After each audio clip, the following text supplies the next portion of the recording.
18 October 2025ची ती तारीख होती. साधारणतः रात्रीचे 9 वाजलेले असतील. सुनील तिच्या लग्नाची पहिली रात्र होती त्यामुळे रूममध्ये आनंदात बसलेला होता. त्याची बायको अनिता बाहेरून आली, दरवाजाची कडी लावली आणि त्याच्यापाशी बसली. दोघांच्या गप्पा वगैरे चालू होत्या. आता पहिली रात्र म्हणल्यानंतर दोघं थोडं कम्फर्टेबल व्हायला बघत होते. पण अचानक या अनिताच्या पोटामध्ये दुखायला लागलं. आता पोटामध्ये दुखायला लागलं म्हटल्यानंतर कळा येत होत्या, मोठमोठ्याने ओरडायला लागली. वजनाने थोडी जाड असलेली पोट सुटलेलं. आता या सुनीलला वाटलं की काहीतरी झालं असेल, पण मोठमोठ्याने ओरडत होती. पहिली रात्र होती. आता सगळे नातेवाईक जागे झाले, जे की त्यांच्याच घरी थांबलेले होते आणि म्हणायला लागले की काय जनावर पोरगं आहे, नीट तर करायचं, एवढं काय अबदा करायची गरज आहे. रूमचा दरवाजा उघडून अनिता आणि सुनील बाहेर आले. आल्यानंतर त्या अनिताला दवाखान्यात घेऊन गेले. डॉक्टर आले. डॉक्टरांनी चेक वगैरे केलं आणि डिलिव्हरी होणाऱ्या रूममध्ये घेऊन गेले. आता कोणालाच काय समजत नव्हते की काय विषय झाला. त्यावेळेला डॉक्टर आले आणि डॉक्टर म्हणले की कॉंग्रॅच्युलेशन, तुम्हाला मुलगी झाली. आता सगळे हैराण झाले होते, परेशान झाले होते. हे कसं काय होऊ शकतं? अजून यांनी तर काही केलंच नव्हतं. लग्नाची पहिलीच रात्र, लग्न होऊन 4 दिवस झाले आणि हे अचानक बाळ कसं काय होऊ शकतं? आता सगळ्यांना प्रश्न पडला. अनिताच्या घरच्यांना फोन करून बोलवलं. आले ते. त्यात सुनीलच्या घरच्यांनी अनिताच्या घरच्यांना फोन करून बोलवलं. हॉस्पिटलमध्ये आले. त्या ठिकाणी वादावादी चालू झाली. डॉक्टर म्हणले तुमचा जे काही तमाशा आहे ते बाहेर जाऊन करा. त्यावेळेला सुनीलचे घरचे म्हणायला लागले, अहो डॉक्टर, अजून यांची पहिली रात्र. सुनील म्हटला की मी हिला अजून हात पण लावला नाही, गप्पा मारत होतो. तेवढ्यातच कसं काय लेकरू झालं? त्यावेळेला ही अनिता त्या सुनीलवरती आरोप लावायला लागली आणि म्हणाली की याने लग्न झालं त्यावेळेला माझ्यासोबत संबंध केले होते, त्याचाच हे परिणाम आहे. सुनील तर म्हणायला लागला की मी काहीच केलं नाही. सुनीलचे वडील म्हणले की अरे तू केलं तर केलं, तुझीच बायको आहे. फक्त आता लग्न जमूनच किती दिवस झाले, 1 महिना. महिन्यात कसं लेकरू होऊ शकतं? यामध्ये काय तर गौड बंगाल आहे. आता डॉक्टर तर तिथं काय कालवा करू देत नव्हते. या सगळ्यांना घरी घेऊन गेले आणि त्या ठिकाणी गेल्यानंतर पूर्ण बैठक बसली सगळ्या नातेवाईकांची, पाहुण्याची आणि पूर्ण चौकशी चालू झाली. त्यावेळेला जे सत्य समोर आलं तेच मी तुम्हाला सांगणार आहे व्हिडिओमध्ये. व्हिडिओला शेवटपर्यंत बघा. लाईक करा आणि नक्की चॅनल सबस्क्राईब नक्की करा. तर मित्रांनो, चला व्हिडिओला सुरुवात करू. तर विषय असा झाला होता, ही जी अनिता आहे ही पहिल्यापासून कॅरेक्टरलेस महिला. ही ज्या वेळेला 12वीमध्ये शिकत होती त्यावेळेला एका पोरासोबत हिचं प्रेम झालेलं होतं. रोहन नावाचा पोरगा. परिस्थितीने गरीब होता, पण याची इच्छा हिच्यासोबत लग्न करण्याची. ज्या वेळेला याच्यासोबत लग्न करायची इच्छा व्यक्त करायचा अनितासोबत, त्यावेळेला ती अनिता म्हणायची की तू गरीब आहे, माझे वडील नाही ऐकणार, तू काहीतरी कमव.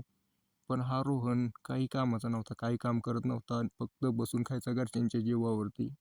दिवसामागे दिवस जात होती. या दोघांनी ग्रॅज्युएशनला ॲडमिशन घेतलेलं होतं. ॲडमिशन वगैरे झालं. शेवटचं वर्ष होतं. आता ही अनिता भरपूर त्याला विनंती करत होती की कर काहीतरी, नाहीतर वडील माझे दुसरीकडे लग्न लावून देतील. त्यावेळेला रोहन म्हणला की एक पर्याय करू शकतो. आपण जर तुझ्यासोबत संबंध केले मी, तू प्रेग्नेंट गेली तर तुझे वडील माझ्यासोबतच लग्न लावून देतील. आता हे ऐकल्यानंतर अनिता होकार देते आणि म्हणते प्लॅन भारी आहे बरं का, पण कसं करायचं, काय करायचं आणि हे काम केल्यानंतर चुकीचं होईल, माझं कॅरेक्टर खराब होईल. पण हा रोहन तिला म्हणतो की काही होत नाही, करून टाकू. एकदा झालं की तुझ्या घरचे आपोआप लग्न लावून देतील. या दोघांचा दिवस ठरला. दोघांनी संबंध बनवले. टाईम गेला पण ही काय प्रेग्नेंटच होईना.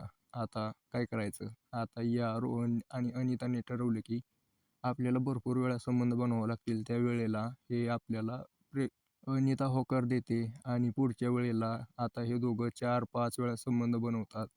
संबंध बनतात. काही दिवसानंतर ही जी अनिता आहे प्रेग्नेंट गेली होती.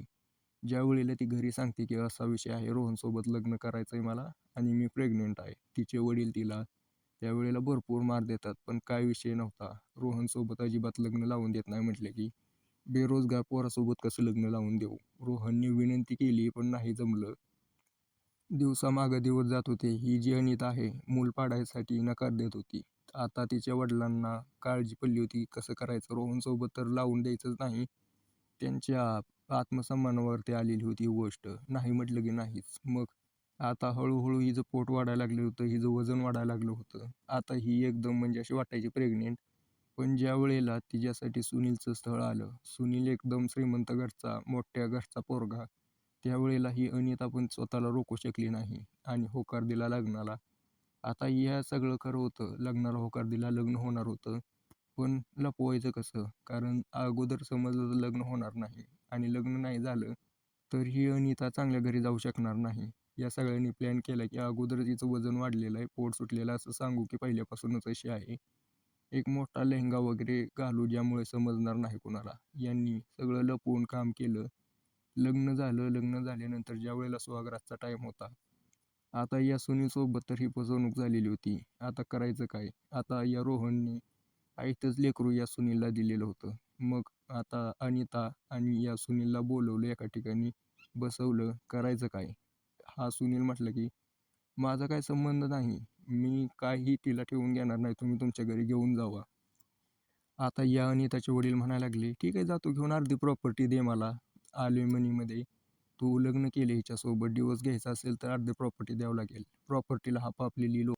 आता हा सुनील चांगलाच फसला होता. आता ही घटना तुम्ही म्हणसाल की मला कसं काय समजली, तर ही पूर्ण घटना कोर्टमध्ये आली होती. त्यावेळेला पूर्ण घटना समजली. या सुनीलने कोर्टात केस टाकली डिवोर्ससाठी आणि ज्या वेळेला जजला ही पूर्ण घटना समजली, जजने अनिताच्या वडिलांना, अनिताला एवढं अशा या दोघांना जजने एवढं सुनावलं ना, एवढं सुनावलं, म्हटले की पुढे जर असं काही घडलं तर तुम्हाला जेलमध्ये टाकेन आणि तुम्ही ॲल्युमिनी मागताय एका दिवसासाठी, जे की त्यानं हात पण लावला नाही आणि तुम्ही फसवून त्याच्यासोबत हे कृत्य केलं. एकतर तुमच्यावरती केस व्हायला पाहिजे फ्रॉड 424ची. त्यावेळेला या अनिताचे वडील आता शांत झाले, अनिता शांत झाली. या कोर्टाने आदेश दिला की रोहन आणि अनिताचं लग्न लावून द्यावं आणि या सुनीलला जे काय आहे ते डिवोर्स वगैरे देऊन टाका. तर पूर्ण विषय इथं मिटून गेला.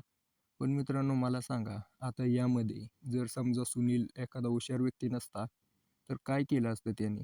त्याच्या गळ्यात पडली असती ना आयत्या लेकरांची आई, जी की कॅरेक्टरलेस होती आणि तिचं कुटुंब त्याच्यासाठी आयुष्यभर गळ्यात पडलं असतं, जे की त्याला कायम लुटत राहिलं असतं. गोचिड कसं एखाद्या जनावराच्या अंगावरती बसून रक्त ओढून पितो, तसं या सुनीलसोबत झालं असतं. अशा काही घटना आपल्या आसपास घडत असतात मित्रांनो. या घटनांपासून सावध राहणं खूप गरजेचं आहे. बाकी व्हिडिओ कसा वाटला मला कमेंट करून नक्की सांगा.